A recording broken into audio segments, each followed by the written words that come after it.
spotlight on the girl child in danger of taking resources away from boys and therefore causing them inadvertently to become the new marginalized?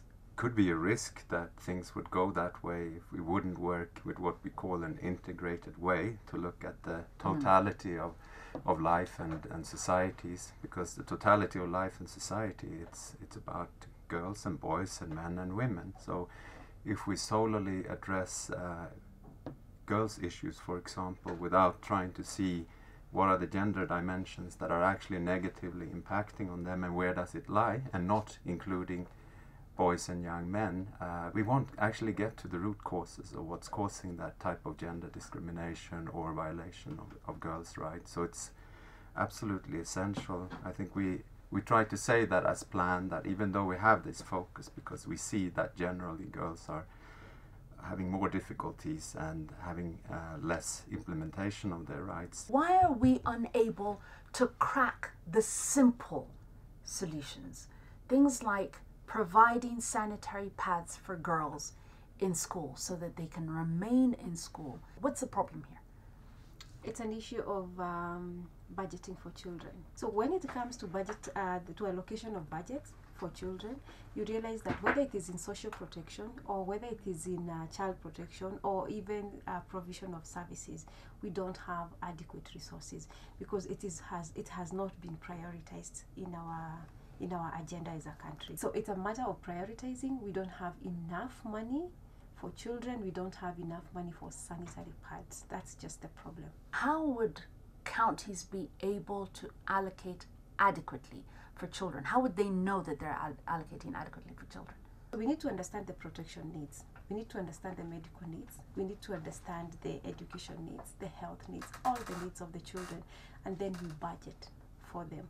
What are the needs of children with disabilities, and how much does it take to take care of a child with disability? How many children with disabilities are in my county, and what kind of disabilities are there? Why is children's issues, for example, not getting its own ministry? Why isn't there a ministry of child rights in the country? I think maybe no country in the world has that. I'm not sure. I've not come across it.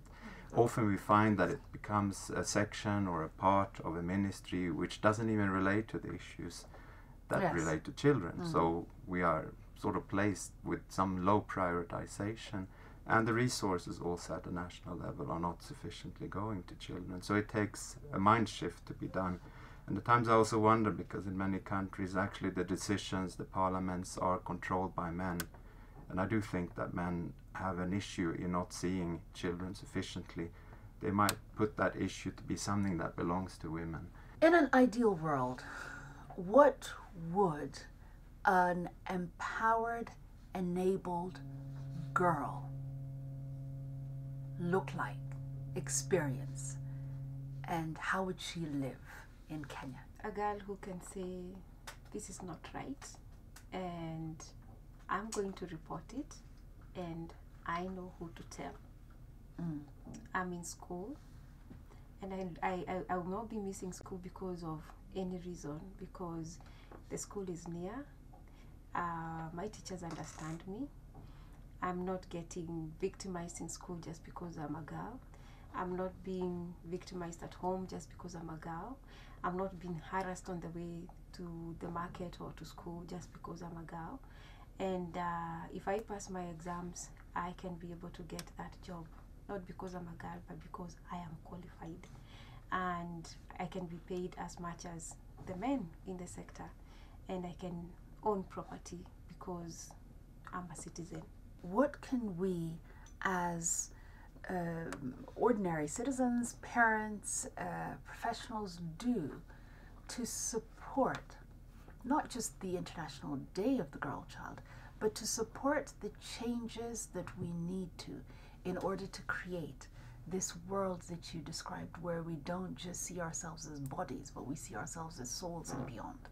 We need to liberate ourselves from that and try to look at things differently. And if we hear about new ways of looking at girls and children, could we try to just give that some time? Could we try to internalize that? Could we maybe discuss those issues with our friends, with family members or people in society.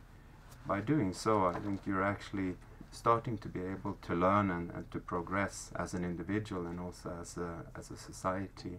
So try to get rid, or at least try to challenge the stereotypes under which we often are acting as individuals in society.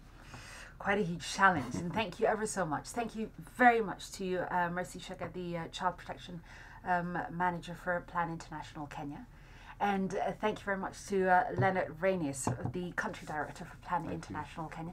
And by the time I'm sure most people are watching this, this will already be, or the International Day of the Girl Child 2017 will have just passed. So happy International Day of the Girl Child. Thank you. Thank you. And don't stop doing what you're doing.